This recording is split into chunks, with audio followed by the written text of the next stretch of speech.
जाति अन्याय अधर्म के खिलाफ भी मुखर होकर के आवाज उठाता हूँ। मेरी आवाज को बंद करने की तुम जैसे लोगों की ताकत है। हाँ, चुनौती देता हूं, तुम्हें 11 दिन का समय देता हूं।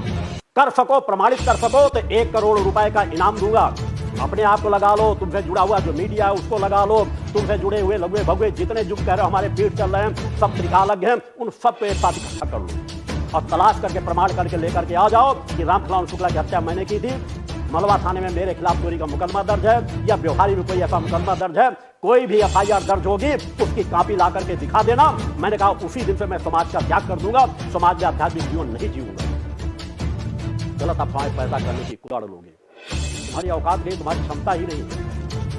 राघवेंद्र पत्रकार पे तुम खौफ खाए बैठे हो, उसका नहीं तुम कुछ बिगाड़ पा रहे हो। बाबूलाल विश्वकर्मा वो तुम्हें अलग अपना तुम्हें रास्ता दे रहा, तुम्हारा पर्चा बना रहा, उसका तुम कुछ नहीं बिगाड़ पा रहे हो। आवाजें एक दो जगह नहीं, पर्चे बनाने वाले जगह जगह से पर्चे बनने लगे। तुम्हारे इतने पर्चे बनेंगे कि तुम उनका सामना नहीं कर पाओगे। सुधारने के लिए बहुत मैं मौके दे रहा हूँ। उन शिष्यों को भी तुमने ना मालूम कितने अपशब्दों को उपयोग किया, शिष्यों को भी जान से मार देने की, उड़ा देने की तुमने धमकी दी। निर्भीक निडर अगर कोई पत्रकार छोटी भी बात उठाते हैं उनके लिए भी तुम धमकी देते हो। इसलिए मैं आज आह्वान करने के लिए आया हूँ सभी मीडिया को, सभी को, कि एक मंच का जो आवाज उठी है उसमें कौन सही है कौन गलत है, मुखर होकर के आवाज उठाओ। मुझे कोई आपत्ति, हर बात में लिख देना कि ऐसा नहीं होगा तो मैं गद्दी छोड़ दूंगा, ऐसा नहीं होगा तो गद्दी, इस तरह के सैकड़ों प्रमाण रखे। अगर अपनी बात के पक्के हो तो गद्दी छोड़ करके दिखाओ।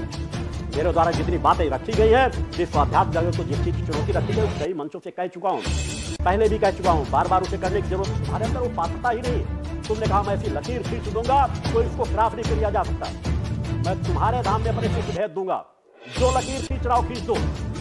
जिस शिष्य को कहोगे वो शिष्य सामने खड़ा होकर के तुम्हारी जैसे खींची हुई लकीरों को 100 बार पार कर जाए।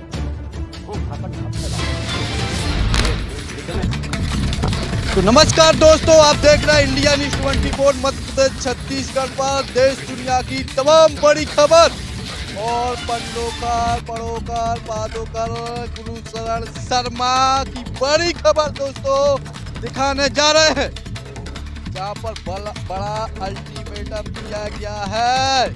सबसे पहले तो मैं एक ऐसे ऋषि, ऐसे गुरु, ऋषियों के ऋषि, धर्म सम्राट, युग चेतना पुरुष सदगुरुदेव परमहंस, निखिल ब्रह्मांड शक्ति के साधक, माता आदि शक्ति जगत जननी जगदम्बा के आराध्य एकाकार सदगुरुदेव परमहंस योगीराज श्री शक्ति पुत्र जी सदगुरुदेव भगवान को कोटि कोटि नमन प्रणाम करता हूँ, जिनकी मुखारबिंद से मैंने कभी कल्पना नहीं की थी दोस्तों, कल्पना नहीं की थी। मेरे ही जिंदगी में कभी उनकी मुखारबिंद से मेरे लिए शब्द निकल जाएंगे। मैं धन्य हो गया दोस्तों, धन्य हो गया। और आज से मैंने प्रण और कर लिया है दोस्तों, सत्य की आवाज उठाता रहा हूं, उठाता रहूंगा। और आज से गुरुशरण शर्मा जी आपका पर्दाफाश और होगा, क्योंकि आपने भोली भाली जनता के लिए ठगा है। आपने एक ऐसे ऋषि पर आरोप लगाए हैं जिनकी कभी कल्पना भी नहीं की जा सकती थी। और दोस्तों बड़ी खबर आपको दिखाने जा रहे हैं, जहाँ पर एक एक शब्द का बड़ा खुलासा किया है कश्मीर महाराज ने। उस खुलासे से पूरा देश आज दोस्तों साधना चैनल, सुदर्शन न्यूज, BMKS और मैं भी दिखाने आज जा रहा हूं। 2 करोड़ से ज्यादा लोगों ने अभी तक का यह कार्यक्रम देखा दोस्तों, टीवी पर देखा। 2 करोड़ से ज्यादा लोगों ने दोस्तों, तो 2 करोड़ों के कानों तक आवाज पहुंची कि आखिर यह गलत था कि सही था। और यह पूरी खबर हम आपको दिखाते हैं कि आखिर क्या थी और आज कैसा खदेड़ा है, कैसा अल्टीमेटम दिया, कैसी चेतावनी दी है शक्ति पूज्य महाराज ने। आइए हम आपको दिखाते हैं। धन्यवाद देता हूं मध्य प्रदेश के मुख्यमंत्री शिवराज सिंह चौहान को कि उनने आज एक बयान दिया है कि राघवेंद्र का अकेला काम नहीं है, सबका काम है। जहां पर गलत हो रहा है आवाज उठाए। अकेले राघवेंद्र का काम थोड़ी, कौन का काम है ये? कोई अकेले राघवेंद्र का काम थोड़ी है। हर एक डिपार्टमेंट के अच्छे कामों का प्रचार प्रसार आपकी ड्यूटी है। इसके बिना चीजें ठीक नहीं होती। फिर अच्छी चीज की मार्केटिंग करो ना। आपकी कई चीज अच्छी कर रहे हैं, लेकिन हम स्थित प्रज्ञ जैसे हो जाते हैं, हमें क्या लेना देना। कौन का काम है ये? कोई अकेले राघवेंद्र का काम थोड़ी है। अपने आप को वहाँ के गद्दी नरसिंह जो कहते हैं कि मुझे भक्तों ने द्वारा बैठाल दिया गया है, उन गुरुशरण शर्मा के लगातार किए जा रहे निरर्थक प्रलाप को, उसे मेरे लिए कोई फर्क पड़ने वाला नहीं था, न मुझे आवश्यकता थी। मेरे शिष्य ही पर्याप्त थे चिंतन देने के लिए। मगर कुछ बातें ऐसी जरूर कही गई जिससे कहीं न कहीं मेरे शिष्यों को भी आघात पहुंचा है। और जब कभी शिष्यों को आघात पहुंचता है तो मेरा कर्तव्य बनता है कि मैं उन्हें आवाज़ से जवाब दूं, अपनी बात कह सकूं और समाज के बीच में बात रख सकूं। मेरी विचारधारा आज से नहीं, बचपन से एक दृढ़ विचारधारा को लेकर के समाज के बीच जीवन जी रहा हूं। एक नहीं अनेकों मंचों से मैंने अपनी विचारधारा समाज में रखी है। मैंने अपना परिचय भी दिया है, मैं कौन हूं और क्या कर्तव्य करने के लिए समाज में बैठा हुआ हूं। हर मंचों से मेरे द्वारा कहा गया है मैं ऋषि हूं, ऋषि था और भविष्य में ऋषि ही रहूंगा। मैं स्वामी सच्चिदानंद का अवतार हूं। एक बार नहीं अनेकों मंचों से कहा जा चुका है। मैं किसी देवता का अवतार नहीं हूं। शायद गुरुशरण शर्मा तुम्हें यह ज्ञात नहीं है कि स्वामी सच्चिदानंद दिव्य धाम परम धाम के जो सिरमौर ऋषि हैं, उनके बारे में तुम्हें ज्ञान ही नहीं है, क्योंकि तुमने तप ध्यान साधना के पथ का चयन ही नहीं किया, उन ग्रंथों का अवलोकन ही नहीं किया जहां दिव्य धाम के विषय में अनेकों बार वर्णन किया गया है। मैं एक ऋषि हूं, ऋषि था, ऋषि हूं और ऋषि ही रहूंगा। ऋषि पथ का अनुसरण कर रहा हूं।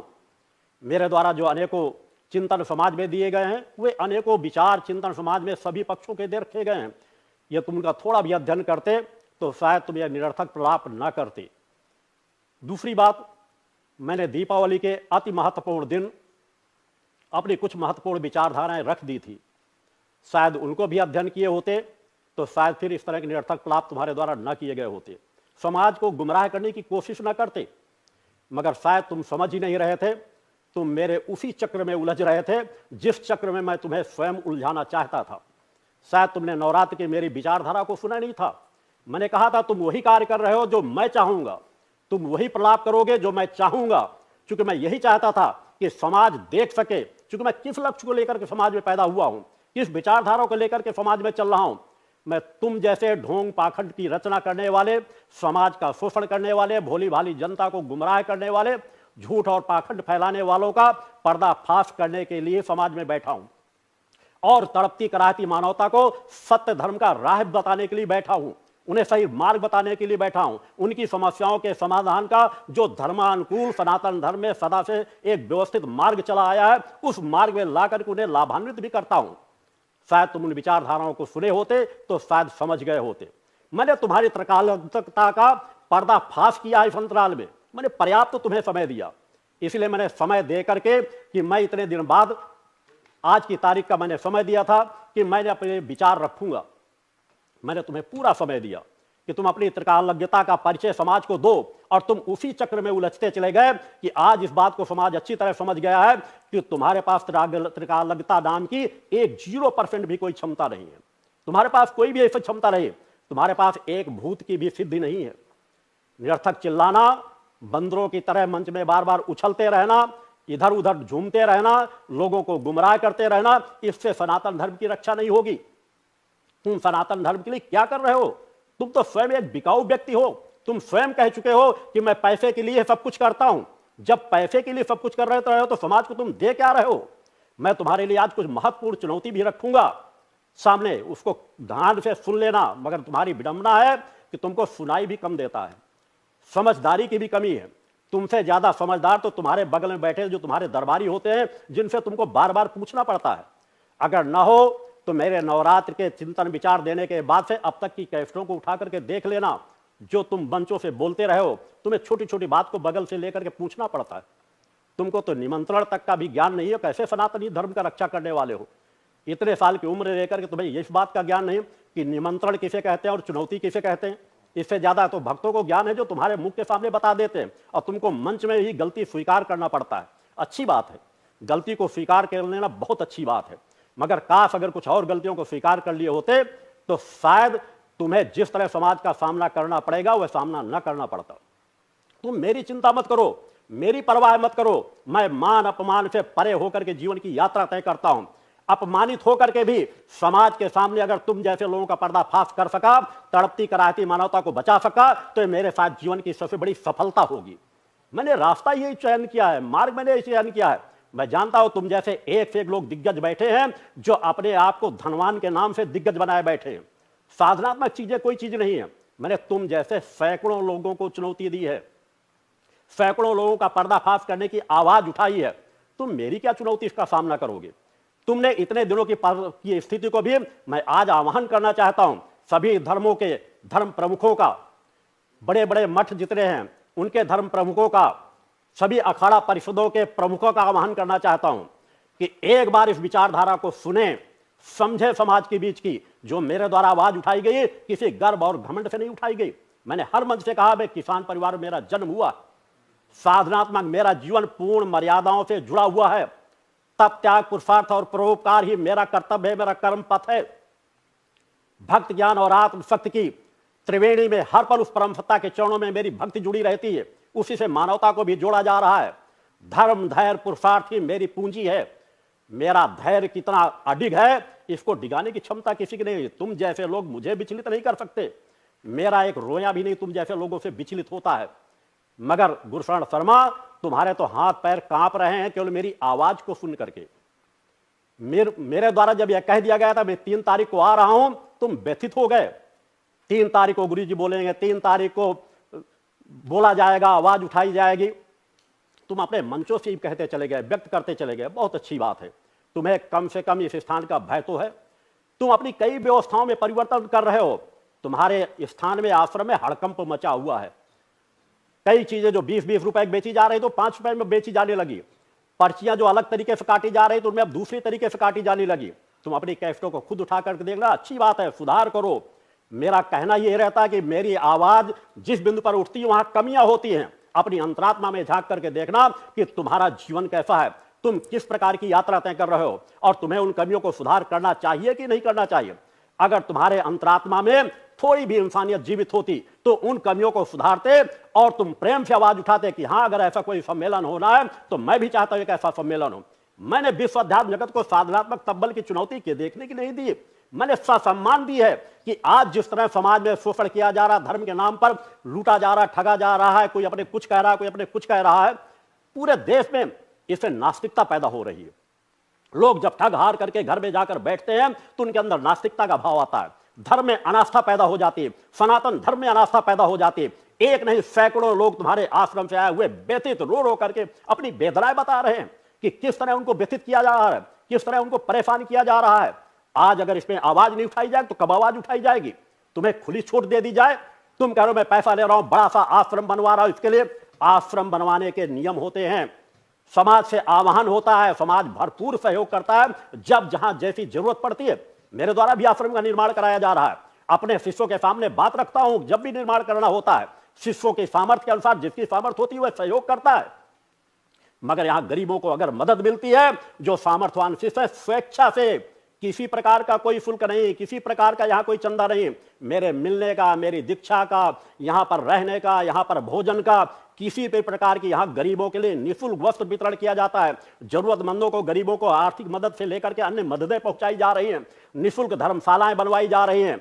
नाना प्रकार की स्थितियां जो तुम्हारी विचारधारा से कोसों दूर है। इसलिए मैंने कहा तुम मेरी और विचारधारा के बिल्कुल विपरीत खड़े हो, धर्म के विपरीत खड़े हो, सनातन धर्म के विपरीत खड़े हो। इस तरह के बड़े बड़े आश्रम बनवाए जा सकते हैं मगर उनमें कभी भी देवी देवताओं का स्थान वास नहीं होता है। तुमने नाना प्रकार के प्रलाप किए। एक सीमाएं होती हैं सुनने की भी, एक सीमाएं होती हैं बर्दाश्त करने की भी। तुम मुझे कुछ भी कहते रहते, मैं इसकी परवाह नहीं करता। तुम में 10 गालियां मुझे देते रहते, समाज के बीच अपनी बात कहते रहते, मैं सम्मान के साथ तुम्हारी बात सुनता रहता और सम्मान के साथ तुम्हें जवाब भी मिलता रहता। मेरे द्वारा तुम्हें कितने अपशब्दों का उपयोग किया गया है, उठा करके देख लेना। नवरात्र के बाद से लेकर के तुमने कितनी गालियां दी हैं, कितने अपशब्दों का उपयोग किया है।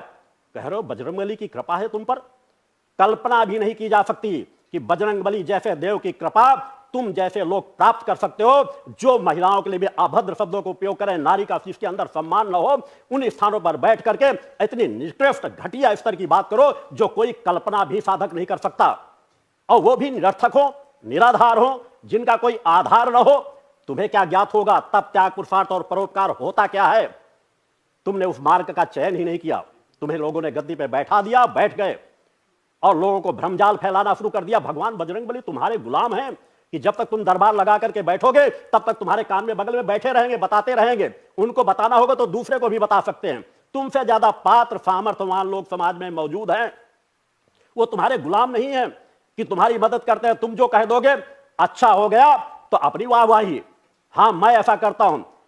रावण ने भी इतने अहंकार पूरी बातें नहीं कही होंगी। नवरात्र के बाद से उठा करके देख ले, मैं ये कर सकता हूं, मैं जान ले सकता हूं, मैं इसको भस्म कर सकता हूं, मैं ऐसा कर लूंगा। अनेकों लोग यहां मेरे चरण जूतों की पालिश करती हैं। रिद्धियां सिद्धियां, रिद्धियां सिद्धियां क्या होती है जीवन के अंतिम सांस तक नहीं समझ पाओगे। गुरुशरण शर्मा, याद रखना मेरे वाक्यों को। तुम जिस तरह का जीवन जीते हो, जिस तरह का छल प्रपंच का जीवन जीते हो, समाज मानवता माफ नहीं करेगी। और मैंने आह्वान किया है समाज का कि आओ एक बार आवाज उठाओ, खुले मन मस्तिष्क से, अपने विवेक को खोल करके।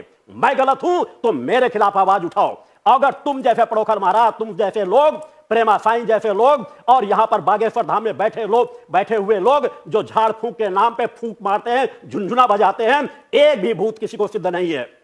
कुछ चीजें जिन चीजों के माध्यम में तुम लोग कार्य कर रहे हो, अच्छी बात है। समाज को कथा सुनाओ, कार्य करो, राम नाम का जाप करो, मुझे कोई आपत्ति नहीं है, अच्छे कार्य करो। मगर मुझे हर उस व्यक्ति से आपत्ति होगी जो समाज का शोषण कर रहा होगा, जो भ्रमजाल फैला रहा होगा, उस हर व्यक्ति से आपत्ति है। और इसके लिए मैंने भक्ति मानव कल्याण संगठन का गठन किया। और हर बात को प्रारंभ भक्ति मानव कल्याण संगठन करता है और अंत भी भक्ति मानव कल्याण संगठन ही करता है। इस बात को हमेशा ध्यान रखना।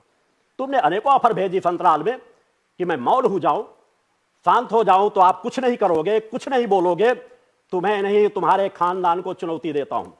खानदान का तात्पर्य मैं किसी के माता पिता पे नहीं जाता हूं। होश से ध्यान से सुन लेना। तुम्हारा वह खानदान जो जिसको तुम किसी को छोटा भाई मानते हो, किसी को बड़ा भाई मानते हो, जो इस तरह झाड़ फूंक के कार्य कर रहे हैं। तुम कह रहे हो मेरे 50 पीठे चल रही हैं जो इसी तरह झाड़ फूंक करते हैं। उन समस्त त्रिकालदर्शियों को एक साथ चुनौती देता हूं। उतने ही नहीं, देश में जितने अधर्मी अन्याय हो, जितने लोगों का शोषण कर रहे हो, एक साथ सब मिलकर के आ जाओ। क्षमता है तो मेरी आध्यात्मिक सत्य का सामना करो। जो बिगाड़ सकते हो, समाज के अंदर तुम भय पैदा करते हो कि ये तंत्र करके दुश्मन 5 दिन ऐसा कर दो, दुश्मन 5 दिन के अंदर घुटने टेक देगा। इसी से भयभीत हो जाती आम जनता कि उनसे तुम लाखों लाख रुपए अपने यहां लूटते हो, और जब बेचारे विरोध करना चाहते हैं तो उनको भय हो जाता है कहीं भूत न लगा दिया जाए। इस चीज का बड़ा प्रमाण क्या मिलेगा? देवकी नंदन ठाकुर जैसे लोग जो एक अच्छे कथावाचक, मैं मानता हूं एक अच्छे कथावाचक है, समाज को अच्छा ज्ञान देते हैं, वह भी आपके मंच पर जवा करके घुटने टेक देते हैं और कहते हैं हमें कहीं भूत मत लगा देना। बड़े भाई अपने छोटे व्यक्ति को भी बड़ा भाई अगर वो ज्ञान से मान करके कह देते कि आप मुझसे ज्यादा ज्ञानवान हो, मैं आपका सम्मान करता हूं, मैं आवाज न उठाता। मगर जो समाज से जुड़े हो, जिनके विचारों को लाखों लाख लोग देखते हैं, देवकी नंदन ठाकुर से भी गलती हुई, और ये लोग इसी को ताक करके बैठे रहते हैं कि एक कोई कमी गलती करे वो अपने फायदे के लिए उसको उठा करके विज्ञापन के रूप में समाज में प्रचारित करते हैं। देवकी नंदन ठाकुर से उनकी अनेकों बातें हुई होंगी, मगर देवकी नंदन ठाकुर का बागेश्वर धाम के उनकी तरफ झुकना और ये कहना बड़े भाई तुम हो, भूत मेरे पीछे न लगा देना, मैं तुमसे डरता हूं, इसको बड़ा प्रचारित किया गया। इस तरह प्रचारित कर दिया गया कि जिससे दूसरे लोग भी भयभीत खाएं। ये ढोंग पाखंड की दुकानें बंद करो, कथाएं सुनाओ, राम नाम का जाप कराओ। कोई झाड़ फूंक के लिए भी आता है तो बैठा लो मंदिरों में, उनको सही रास्ता दिखाओ। यहां भी लोग आते हैं मगर यहां झाड़ फूंक नहीं की जाती, उनको और शांत कराया जाता है, न उनको उद्वेलित किया जाता है। किसी एक स्थान पर अनपढ़ व्यक्ति को भी बता दो, वो कह दो ढोल नगाड़े बजाए, झुनझुना बजाए, फूंक मारने का प्रयास करे, सैकड़ों लोग चिल्लाने लगेंगे, चीखने लगेंगे, जो मानसिक रूप से कमजोर होंगे या भूत प्रेत से प्रभावित होंगे। तुम ऐसे मानसिक लोगों को शोषण कर रहे हो, महीनों महीनों अपने यहां घसीटते हो, बुलाते हो, 5-5 अमावस्याएं करें आकर के हर चीज में। तुम कह रहे हो हमारे यहां यज्ञ चल रहा है। अरे यज्ञ किस प्रकार का होता है इसकी तुमको ABCD का भी ज्ञान नहीं है। तुम एक दिन में सैकड़ों लोगों से पैसा लेते हो, उनसे यज्ञ कराने के नाम पे, रामायण पाठ कराने के लिए 3-3 रामायण के एक व्यक्ति को बैठा दिया अपने यहां, रामायण पाठ चल रहा है, उस एक रामायण के पाठ के लिए सैकड़ों लोगों के एक साथ पैसा वसूल कर लो, यज्ञ के नाम पे सैकड़ों लोगों का पैसा वसूल कर लो। एक नहीं सैकड़ों लोगों की व्यथाएं यहां रखी हुई है, और तुम जितना चाहोगे भक्ति मानव कल्याण संगठन की तरह कम करके मतांक लेना। भक्ति मानव कल्याण संगठन देश के कोने कोने में आवाज पहुंचाएगा। अगर तुम गलती नहीं मानोगे, अगर तुम सुधार नहीं कर सकोगे, सुधार कर लोगे, मेरा व्यक्तिगत विरोध किसी से नहीं, व्यक्तिगत रंजिश तो भूतल पर मेरी किसी से नहीं है, मगर हर उस व्यक्ति से विरोध है जो कहीं ना कहीं अनीति अन्याय अधर्म करता है। और मुझे किसी से शत्रुता करके किसी को पत्थर मारने के लिए कहने की जरूरत नहीं पड़ती है। तुम जैसे लोग कितने अहंकारी हो कि कितने बार कह चुके हो, जान से मार दूंगा, ऐसा कर दूंगा, पत्थर मार दूंगा, हवा में उड़ा दूंगा, कहां उड़ जाएंगे पता नहीं चलेगा। तुम किस प्रकार के बजरंग बली के अपने आप को साधक कहते हो, भक्त कहते हो? धिक्कार है तुम्हारे ऊपर कि तुम नारी के सम्मान का तुमने ख्याल नहीं किया। तुम मेरे माता पिता तक पहले पहुंचते रहे। तुम मेरे माता पिता के को क्या समझ सकोगे, जिनका पूरा जीवन ऋषित्व का रहा है, कर्म पथ का पालन करने के बाद अंतिम समय पर उन्होंने दंड संन्यास धारण किया और एक नहीं अनेकों मंदिरों का जीर्णोद्धार कराया, कभी भी अपना कोई स्थान नहीं बनाया। और मैंने जो पहले कहा था, अंतिम समय पर आकर के उन्होंने यहीं पर आकर के समाधिस्थ होकर के अपने शरीर का त्याग किया, बता करके कह करके कि मैं शरीर छोड़ने जा रहा हूं। एक नहीं सैकड़ों यहां प्रमाण मौजूद है। तुम क्या समझ सकोगे मेरे परिवार, मेरे खानदान के विषय में? मेरे पिता दंडी सन्यासी रहे, मेरे बड़ा दादा सन्यासी रहे, मेरे चाचा साधुओं का जीवन जीते रहे। तुम क्या समझ सकोगे मेरे घर में बचपन से ही, जब से मैंने आंखें खोली तब से सुबह शाम आरती पूजन, बड़ों का सम्मान, धर्म अध्यात्म और साधु संतों का आना, ये सब क्रम परंपरा रही है। तुम मुझे क्या समझ सकोगे? तुम्हारी त्रिकालता का पर्दाफाश मैंने इसी अंतराल में किया है कि तुम उसी को बार बार देखो, उसी को बार बार सुनो।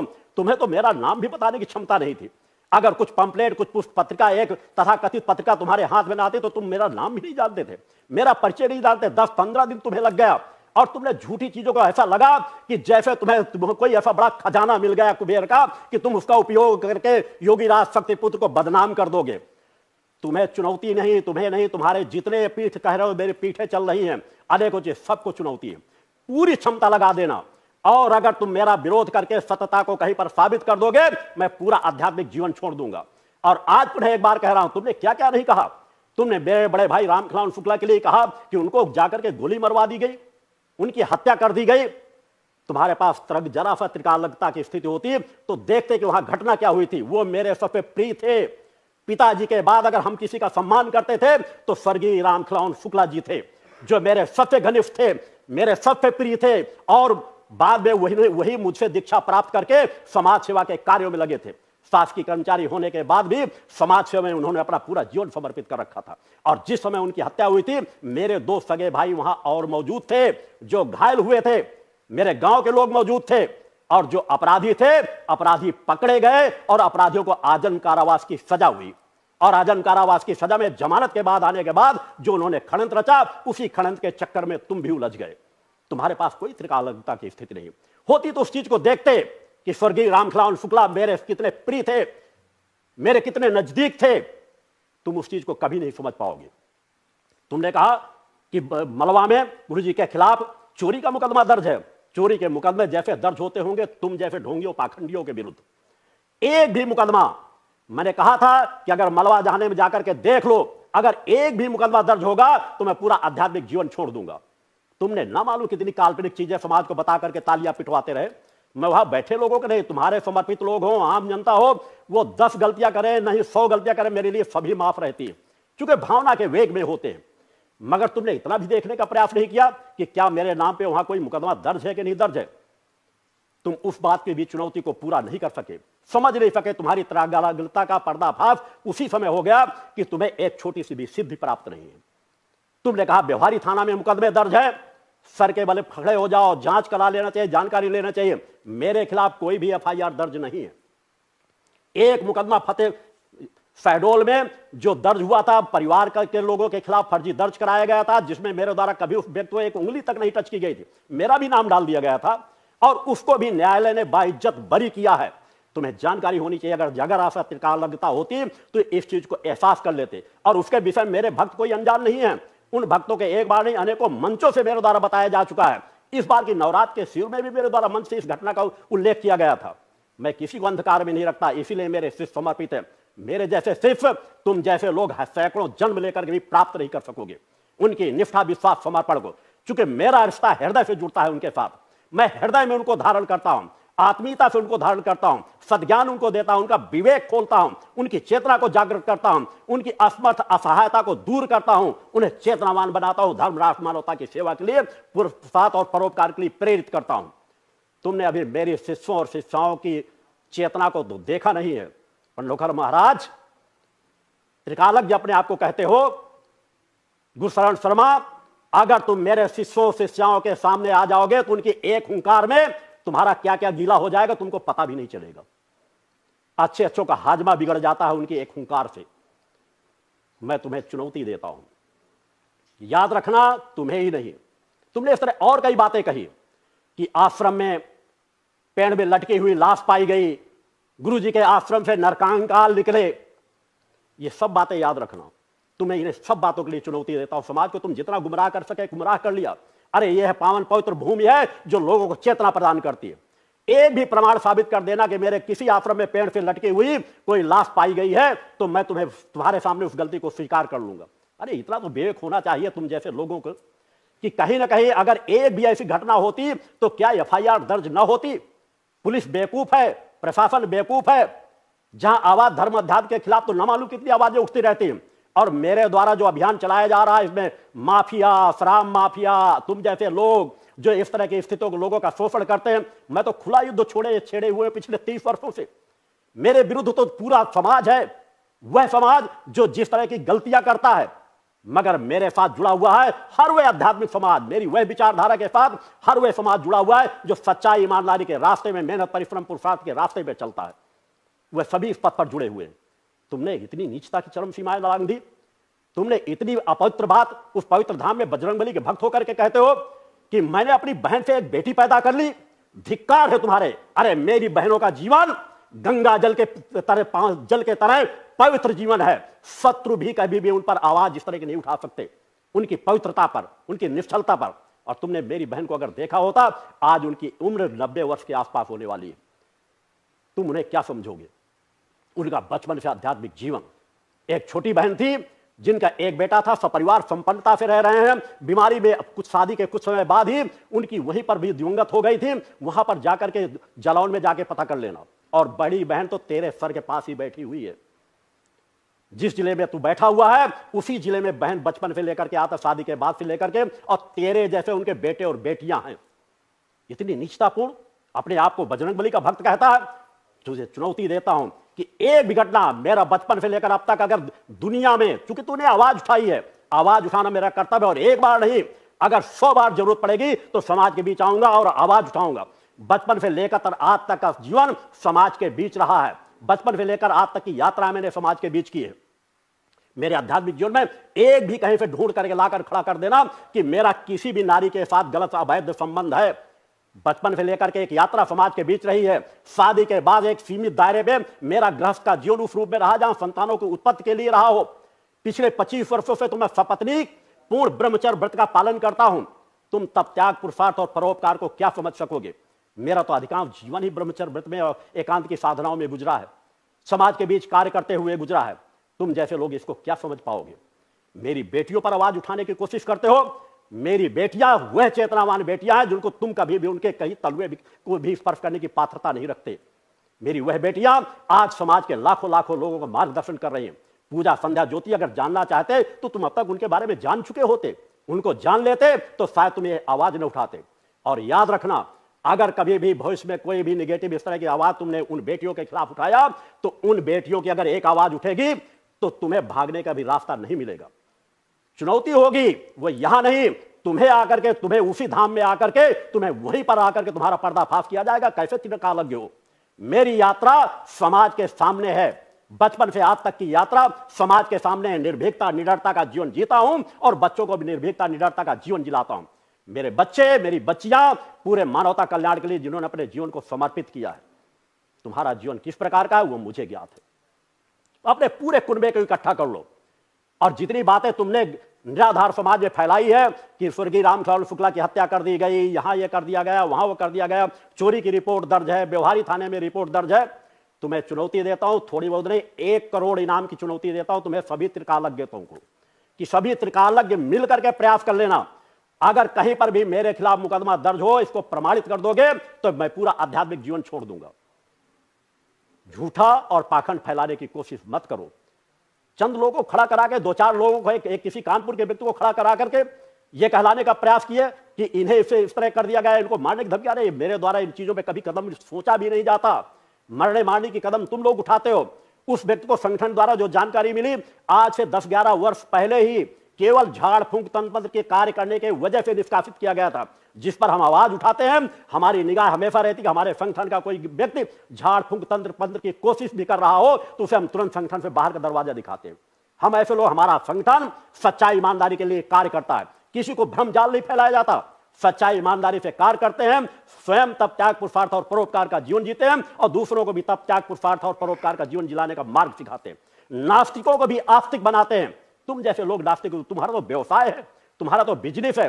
तुम्हारे आश्रम में क्या क्या होता है, वहां किस तरह लोगों को भ्रमजाल फैलाते हो। इसके नाम पे दे दो, नारियल बंधवा दो, 3 ये कर दो, एक एक नारियलों को 100-100 रुपए लेते हो, चढ़ावा के लिए अलग पैसा लेते हो, कह करके प्रेरित करके बाध करके मंदिर बना करके जगह जगह पंडों को बैठाल देना, पुजारियों को बैठाल देना और उनसे कहो कि बस पैसा लेते रहें। इससे कभी भी सनातन धर्म की रक्षा नहीं होगी। सनातन धर्म को तुम जैसे लोगों ने आज ऐसी खाई पे भेज दिया है कि जहां पर वो डूबता हुआ नजर आ रहा है सनातन धर्म। इसलिए कि जिनके पास मेरे आवाज भी उठाई है तो किसी गर्म और घमंड से नहीं आवाज उठाई। आवाज इसलिए उठाई है कि कहीं न कहीं उन सनातन धर्मियों को, जिनके पास सामर्थ्य है, जो बड़े बड़े मठों बैठे हैं, जिनके पास तप त्याग पुरुषार्थ और परोपकार की क्षमता है, उसे निखर करके सामने आना चाहिए, आवाज उठाना चाहिए धर्म रक्षा के लिए, राष्ट्र रक्षा के लिए, मानवता की रक्षा के लिए। और जो ढोंग पाखंड फैला हुआ है इसको कहीं न कहीं जड़ से समाप्त करने के लिए कार्य करना चाहिए। सनातन धर्म में आज जातीयता, छुआछूत के नाम पे पूरे समाज को खंड खंड करते चले जा रहे हो।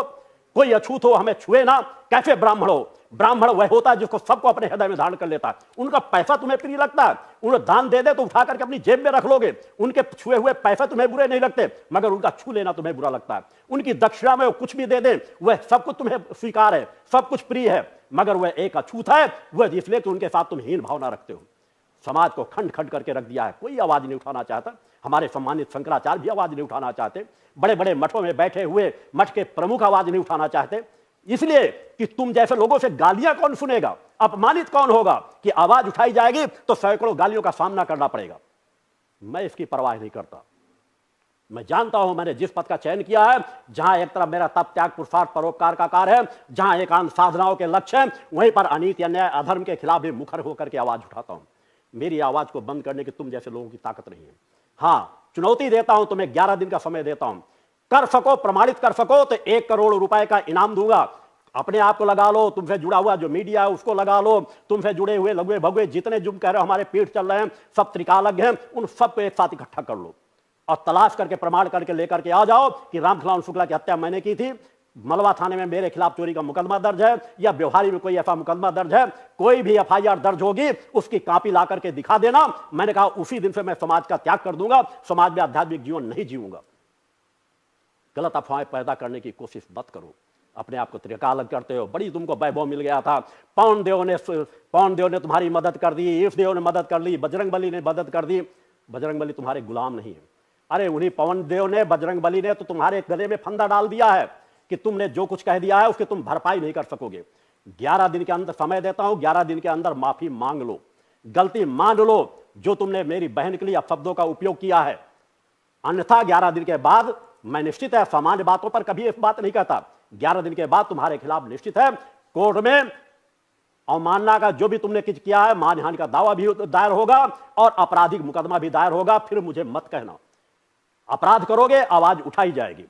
तुम्हारी मेरे तक बात होती तो मुझे 100 गालियां देते रहते, मैं सुनता रहता, तुम्हें जवाब देता रहता। और वैसे मुझे जवाब देने की जरूरत नहीं।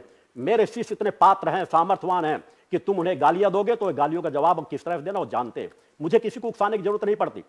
तुम मेरे शिष्यों कहते हो कि जैसा गुरु होगा वैसे शिष्य होंगे। मेरे द्वारा तो कभी गालियां नहीं दी गई, मेरे द्वारा तो शिष्यों को गालियां नहीं दी जाती। हाँ, मेरी चेतनात्मक आवाज जरूर होती है, निर्भीक निडर आवाज जरूर होती है, सत्य की आवाज जरूर होती है। उसे दुनिया की कोई ताकत नहीं रोक पाएगी। उस सत्य की आवाज उठती रही और उठती रहेगी। मेरे सभी शिष्य मर्यादित हैं, मर्यादाओं में जीवन जीते हैं। जिसके 20 लाख के लगभग शिष्य हो दीक्षा प्राप्त, 1 लाख से अधिक जीवनदारी शिष्य हो, आज तक कोई नहीं कह सकता कहीं भी किसी सांप्रदायिकता में, कहीं पर भी किसी तोड़फोड़ में मेरे संगठन के सदस्य सम्मिलित रहे। व्यक्तिगत क्षेत्रों में किसी छोटे मोटे विवाद हुए हो, वो अपने उनके विवाद हो सकते हैं। सैकड़ों फर्जी एप्लीकेशन बना करके आवाज उठाकर मुझे बदनाम कर पाओगे असत्य का सहारा लेकर के? तो यह समाज निर्णय करेगा या वो धर्म प्रमुख निर्णय करें कि काल नेमी कौन है? यह निर्णय समाज करेगा। अन्यथा मेरा संगठन शांत नहीं बैठेगा। मुखर होकर के आवाज उठाएगा। तुम्हें 10-11 दिन का मौका देता हूं। जिन राष्ट्रीय चैनलों में जाकर के तुमने निरर्थक प्रलाप किया है, गलत जानकारी दी है, जो प्रकाशित हुआ था, किसी समय कुछ लोगों ने प्रयास किया था इसी आश्रम को बदनाम करने के लिए, उनके खिलाफ कानूनी प्रक्रिया कोर्ट में चल रही है। उस कानूनी प्रक्रिया में वो खुद चक्कर काट रहे हैं और तुम्हें भी चक्कर काटना हो तो मुखर होकर आवाज उठाओ। मेरे शिष्य इस तरह के तुम लोगों की काल में, चूंकि मेरे शिष्य मेरे हृदय में वास करते हैं, मेरे शिष्य मेरे बारे में पग पग की जानकारी रखते हैं, मेरे जीवन का कोई भी पक्ष खुला नहीं, खुला जीवन जीता हूं। उत्तर प्रदेश में मेरा जन्म हुआ है, खुला खेल फर्रुखाबादी खेलता हूं, इतना ध्यान रखना।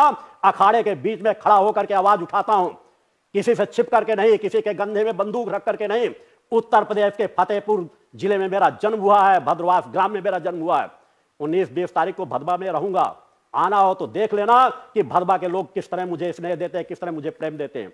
वहां पर भी मैंने एक धर्मशाला निःशुल्क बनवा रखी है। तुम तो अपने आश्रम के अंदर लोगों से किराया लेते हो रहने का, शेड में भी कोई रहते हैं उनसे भी किराया वसूल करते हो, वहां पर भी मैंने निःशुल्क धर्मशाला बना रखी है। आश्रम में मेरे तो यहां कोई किसी प्रकार का शुल्क है ही नहीं। जिस तरह का तुम जीवन जीते हो, मेरे जीवन तुम्हारे जीवन में आकाश पाताल का अंतर है। कौन क्या है इसका समाज निर्णय करेगा। तुम लोग क्या कर रहे हो, किस प्रकार का जीवन जी रहे हो। आज तुम्ही जैसे लोगों ने अनास्था समाज में पैदा कर दी है, लोगों के अंदर डर पैदा कर देना, मर जाओगे, ये हो जाएगा, तुम्हें काला जिन्न लगा है, तुम्हें बुरा जिन्न लगा है, किसी ने तुम्हें चौकी बैठा रखी है। इसी भ्रमजाल में लोगों को उलझाते रहो तो बेचारा डर जाता है। आम व्यक्ति करेगा तो क्या ना करेगा। हर बात में लिख देना कि ऐसा नहीं होगा तो मैं गद्दी छोड़ दूंगा, ऐसा नहीं होगा तो गद्दी, इस तरह के सैकड़ों प्रमाण रखे। अगर अपनी बात के पक्के हो तो गद्दी छोड़ करके दिखाओ। मेरे द्वारा जितनी बातें रखी गई है, विश्व अध्यात्म जगत को जिस चीज की चुनौती रखी गई, उस कई मंचों से कह चुका हूं, पहले भी कह चुका हूं, बार बार उसे करने की जरूरत नहीं है। अगर तुमने कहा है कि उसके बारे में विस्तार से बता दूंगा, पहले भी बता चुका हूं, विस्तार से उसके बारे में बता दूंगा। मेरा जो उसको समझो पहले कि मेरे चिंतन क्या है, मेरी विचारधारा क्या है, मैंने किस लिए साधनात्मक तब्बल की चुनौती दी है, और जिस साधनात्मक तब्बल की चुनौती दी है उसके आसपास भी तुम नहीं फटकते हो। तुम्हारे अंदर वो पात्रता ही नहीं। तुमने कहा मैं ऐसी लकीर खींच दूंगा, कोई उसको क्राफ्ट नहीं किया जा सकता। मैं तुम्हारे धाम में अपने शिष्य भेज दूंगा, जो लकीर खींच रहा हो खींच दो। जिस शिष्य को कहोगे वो शिष्य सामने खड़ा होकर के तुम्हारी जैसे खींची हुई लकीरों को 100 बार पार कर जाएगा। ढोंग फाकड़ मत फैलाओ। एक भूत सिद्ध नहीं है और बजरंगबली कृपा कर रहे हैं। बजरंगबली तुम्हारे सर में हमेशा खड़े रहते हैं, बार बार वो तुमको बताते रहते हैं क्या करना है क्या नहीं करना। और तुम जैसे लोग जो नारी का सम्मान भी न कर सके, नारी का सम्मान भी न रख सके, ब्रह्मचर्य क्या होता है, चेतनात्मक क्या क्या होती है, त्याग तप त्याग पुरुषार्थ क्या होता है, जिसे स्वामी सच्चिदानंद के बारे में न मालूम हो, इसी से समझ में आ जाता है कि तुम्हारे अंदर की अंतरात्मा की गहराई क्या है, मेरा व्यक्तिगत जीवन क्या है। मैंने समाज के सभी वर्गों के एक साथ लेकर के चला हूं, कोई जातिता नहीं, कोई छुआछूत नहीं, चूंकि मैं ब्राह्मणत्व का जीवन जीता हूं। ब्राह्मण वह है जो सबको अपना सके, कभी ये भेदभाव समाज में नहीं रखा गया है। जातिता छुआछूत टुकड़े टुकड़ों में बांट दिया गया। अनेकों बार इन बिंदुओं पर मेरे द्वारा आवाज उठाई जा चुकी है। अगर जरा सा सचेत होते तो ये गलतियां न कर रहे होते। तुमने कितनी गलतियां की हैं, तुमको एहसास ही नहीं है।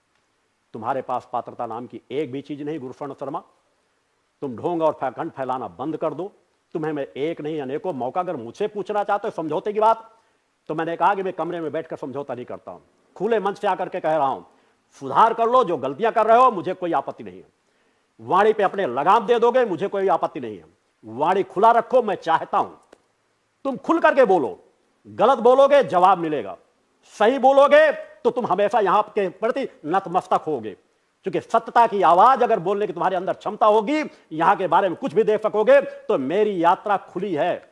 इस यात्रा में आने वाले यह वह स्थान है जहां साधु संत सन्यासी साधक भी आकर के साधनात्मक ग्रम का मुझसे मार्गदर्शन प्राप्त करते हैं। भेजना है तो किसी शिष्य को भेज करके कुछ समय अपने यहां रोक, मगर शिष्य नाम की चीज तुम्हारे पास है क्या?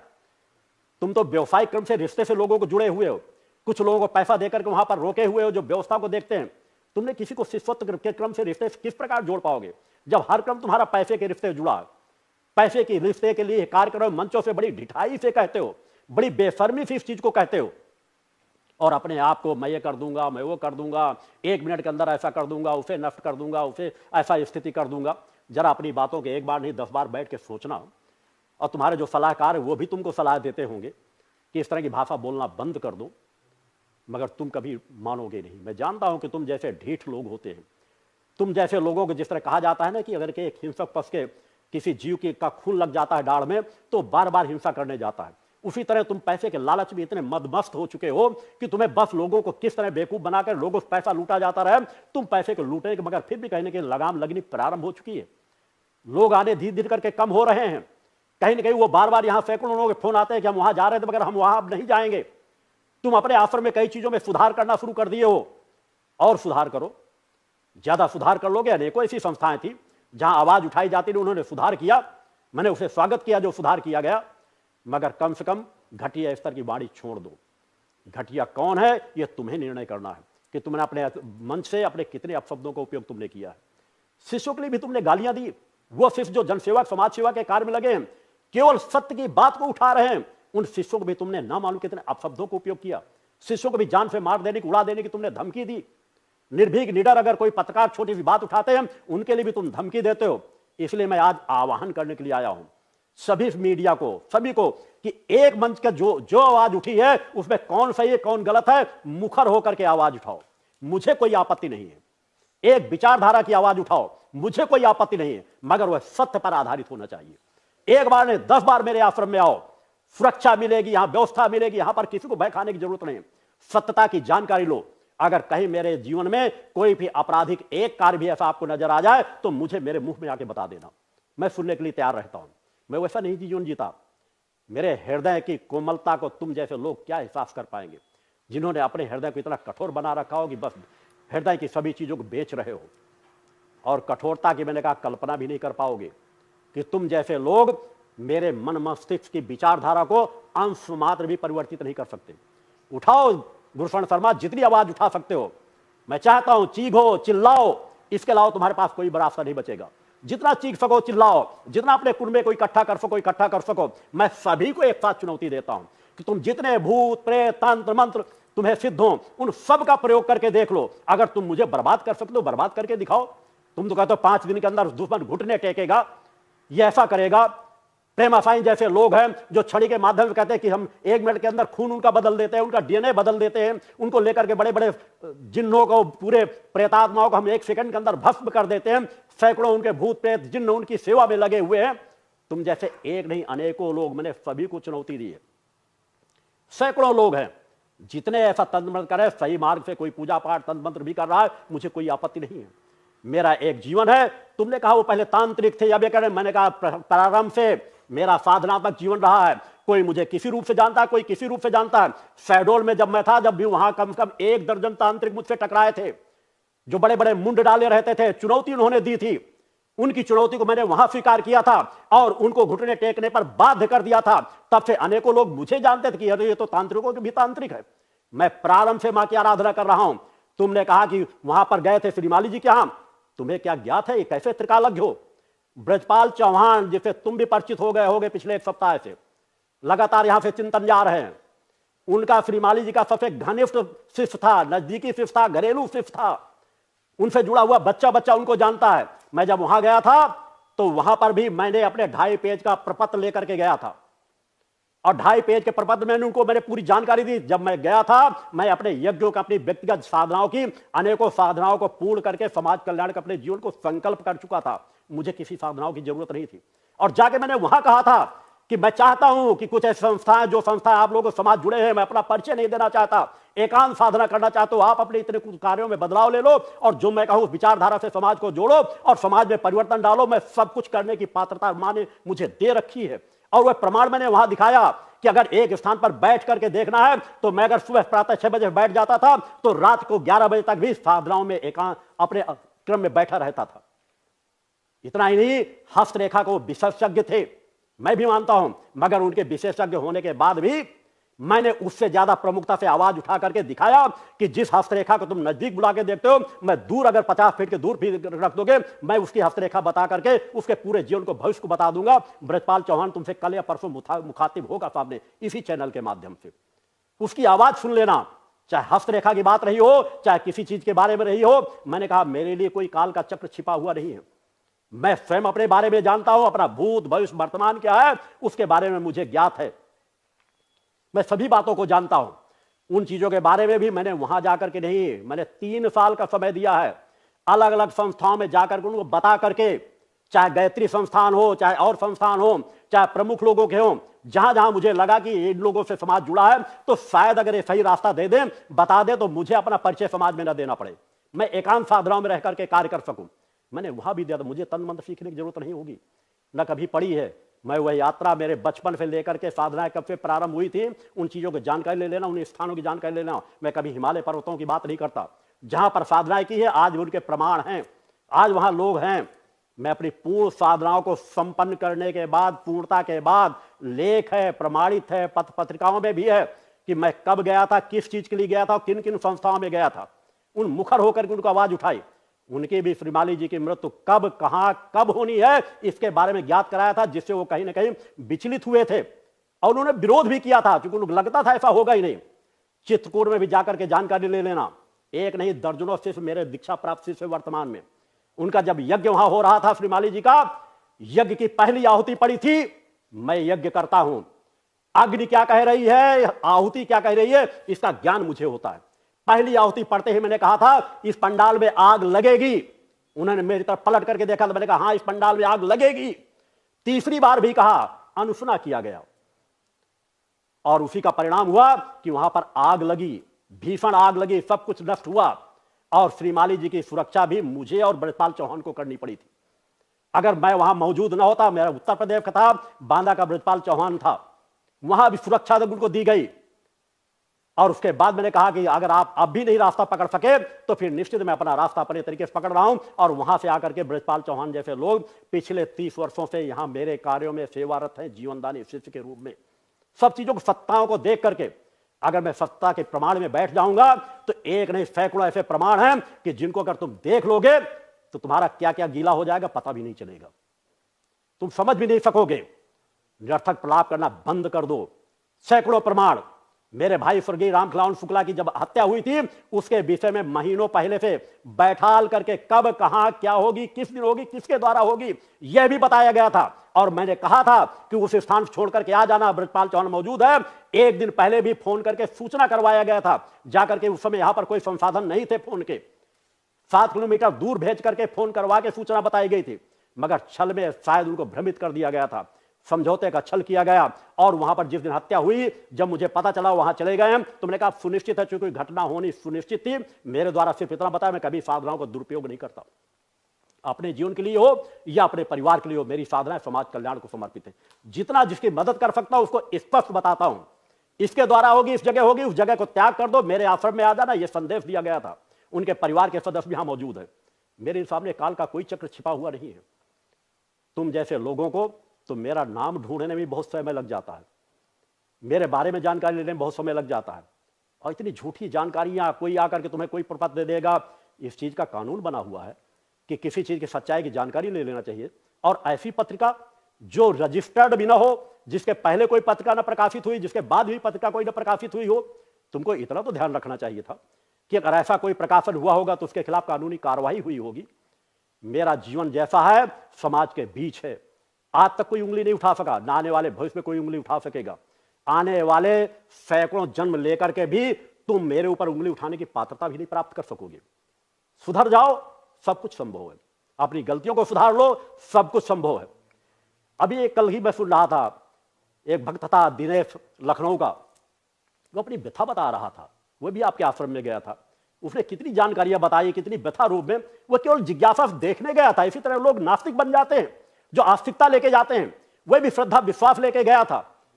और जो सोच रहा 6-7 हजार रुपए लग के मेरा काम हो जाए, कुछ मैं जानकारी ले लूंगा, और वहां पर जाकर के उसको 50 हजार रुपए खर्च करने पड़े, यहां तक कि दूसरी जगह से उसको पैसे मंगाने पड़ गए। मगर तुम जैसे लोग किसी को इतने लाख दे दो, इतने हजार रुपए दे दो, इतना है वो जो हो जाएगा, और उसका नाम तक भी नहीं बता सके थे। क्योंकि तुम 2-2, 3-3 महीने का समय लेते हो, फिर अपने सिलेक्टेड लोगों को बुलाते हो, उनके बारे में थोड़ी सी जानकारी बता देते हो। जो जानकारी आज किसी का फोन नंबर मिल जाए, उसी सैकड़ों प्रकार की जानकारी प्राप्त हो जाती है। और जो छोटी मोटी और क्रियाएं, इसके बारे में अलग से बैठ करके समाज को और अवगत कराऊंगा कि किन किन रास्तों से इस तरह छल प्रपंच रचे जाते हैं। समाज को जागृत होने की जरूरत है। यहां एक एक दिन में कार्यकर्ता फोन नहीं उठा पा रहे, जितने फोन तुम्हारे द्वारा शोषित किए हुए लोगों के फोन आ रहे हैं। तुमने किसी महिला को अपने यहां खड़ा कर लिया और ये कह दिया हम वहां गए थे, वहां श्राप छुड़वाने के लिए माता भक्ति दुर्गा जी की सौगंध दिलाई जाती है। अरे मेरे प्रारंभ से लेकर के मेरी इष्ट है माता भक्ति आदि शक्ति जगदली जगदम्बा। एक भी जगह का कोई प्रमाण दे दो जहां पर माता भगवती की सौगंध दिलाई जाती हो।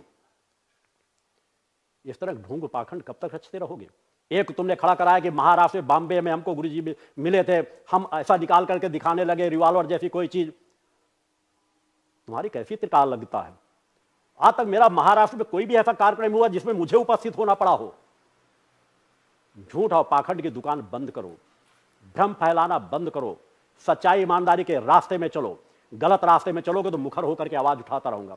मैं कौन हूं, क्या करने आया हूं? मैंने कहा है जिसके पास जरा सी त्रिकाल लगता हो, ध्यान समाज की स्थिति हो, मेरा आंकलन करके देखे। मैं गलत नहीं हूं, सामान्य सा जीवन जीता हूं।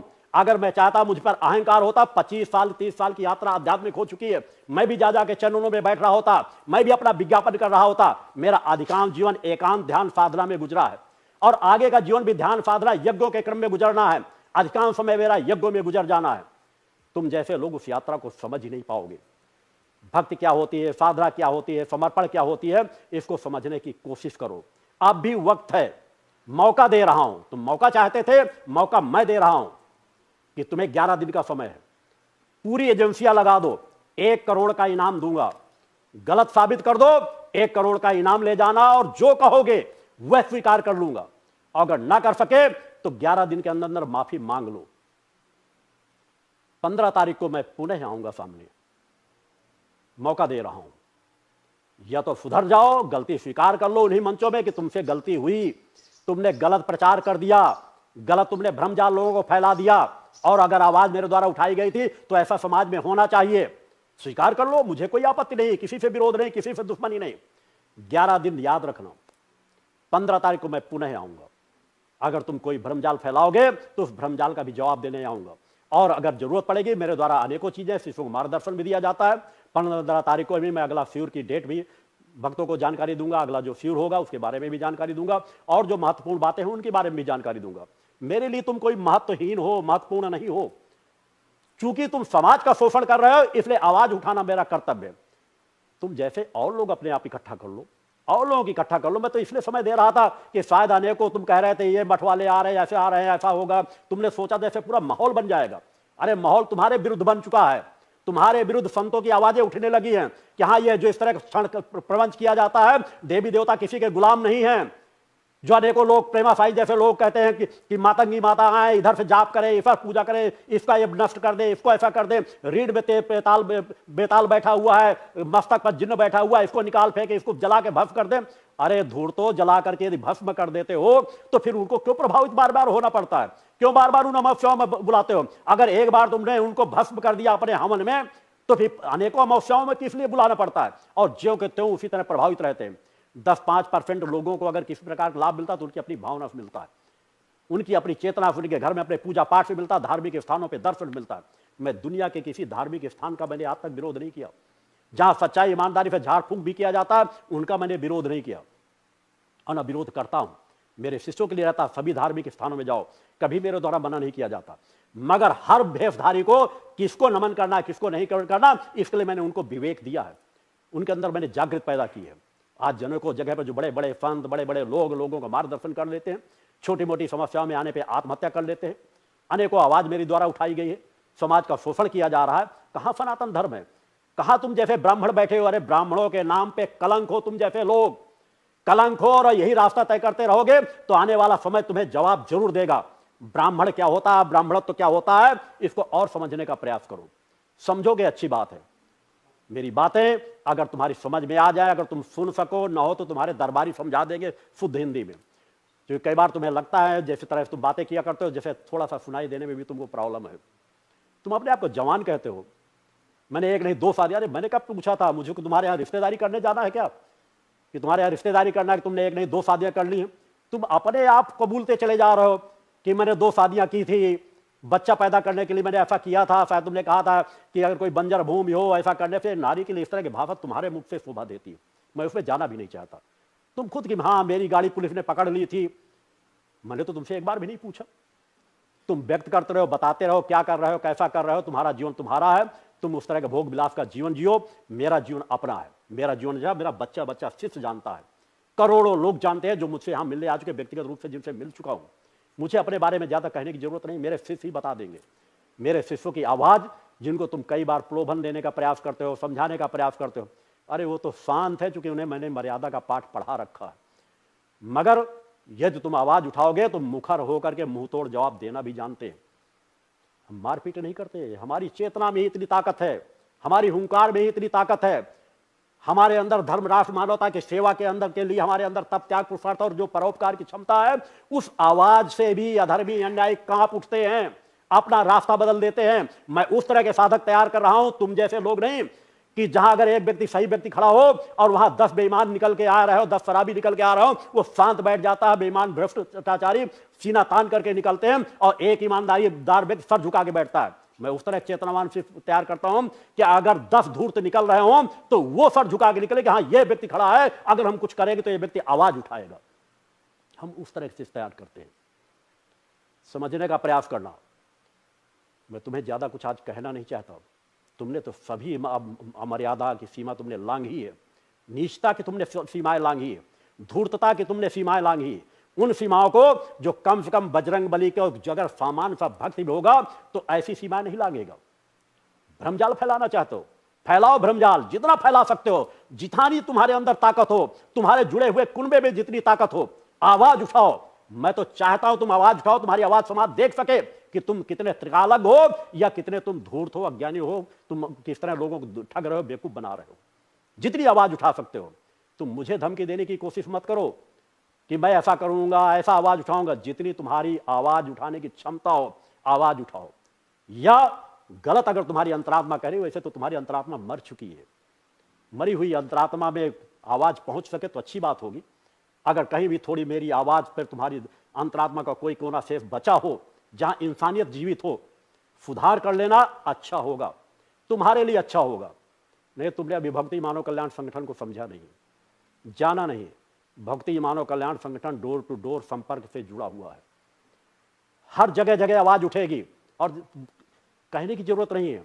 लाखों लोगों को जो तुमने बेवकूफ बनाया है, वो लाखों लाख लोग उठ करके अब वह मुखर होकर के आवाज उठाएंगे कि तुम्हारी दुकानदारी अब ज्यादा समय इस तरह बेवकूफ बनाने वाली न चलेगी। सच्चाई ईमानदारी से चलाओ, मुझे कोई आपत्ति नहीं। तो सुधरने का भरपूर मौका देता हूं। समाज को एक रूपता से लेकर चलने का प्रयास करो। इस आश्रम में जहां गरीबों के लिए निःशुल्क वस्त्र वितरण किए जाते हैं, इस आश्रम में आवाज उठा रहे हो।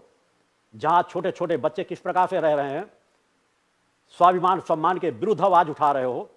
मेरी शिष्याएं कितनी हैं, लाखों लाख शिष्य और शिष्याएं हैं। 20 लाख में मेरा वहां संतुलन बराबर है। अगर पुरुष है तो महिलाएं भी है। छोटे छोटे बच्चियों से लेकर के वह अपने माता पिता से वो बातें नहीं बता सकती जो बातें अपने गुरु पर विश्वास करती है। एक प्रमाण मेरी आध्यात्मिक यात्रा में ला करके दे देना, और तुम्हारी आध्यात्मिक यात्रा में कितने पोल हैं, कितने सुराख हैं, उन पे अगर मैं बोलना शुरू कर दूंगा तो तुम्हारा क्या क्या गीला होगा तुम्हें पता भी नहीं चलेगा। वैसे भी तुम बौखलाए हुए हो, तुम्हारी कार्यशैली बौखलाई हुई है, तुम ढंग से अपना दरबार भी नहीं चला पा रहे। मुझे रोकने की जरूरत नहीं है। रोकने की आवाज समाज से उठेगी।